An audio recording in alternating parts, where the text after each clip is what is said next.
Thank you, Stephen. Hello, everybody. My name is Adrina. I'm here today to talk about communication barriers noticed in the deaf society. It is first seen through deaf children that they struggle with communicating much longer than children who are born able to hear. As all children do when they start school, they are taught the alphabet, how to read and write. And not only do deaf children have to do this, they also have to learn sign language at the same time. And we all know that written English is built on the spoken word, and that reading, writing, comprehension all involve an advanced language focus. Children who only learn sign language have a lot of trouble understanding people outside of the deaf society. This makes them feel different, not a part of the group. Some are taunted and criticized, and they often fall into a strange anxiety phase. I have read in the Godlet Research Institute in Washington, D.C., they had tested a group of students around the ages of 17 through 18 years old in reading comprehension skills. The results were the same as students that were 8 to 9 years old in the 4th grade that could hear.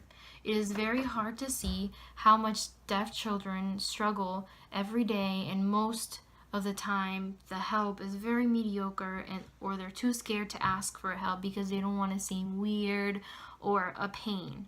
A lot of deaf students also give up after high school because of the lack of support and guidance they had during the years in school, so they give up their dreams. And now on the impact that these barriers have on members of the deaf society and on outsiders. If a person that can hear is not familiar with American Sign Language, then the communication between them and someone who is deaf is very limited to pretty much writing notes and making nonverbal gestures. If deaf culture attitudes create skepticism in the deaf community, that person will try to avoid any communication with someone who can hear. It might make them feel stupid or awkward. On the other hand, if the deaf community did not create that barrier and they all feel more comfortable, they would feel more inclined to speak to everyone, deaf and not. Then the communication choices would come from balancing what is preferred by the speaker and what is possible. Lip reading has been a way of communication of deaf people to hearing people also. Not very effective, but does help a lot. Some can decipher a whole conversation by lip reading, which is completely amazing. Learning to lip read a language which one cannot hear clearly and which one does not have previous knowledge of is almost impossible.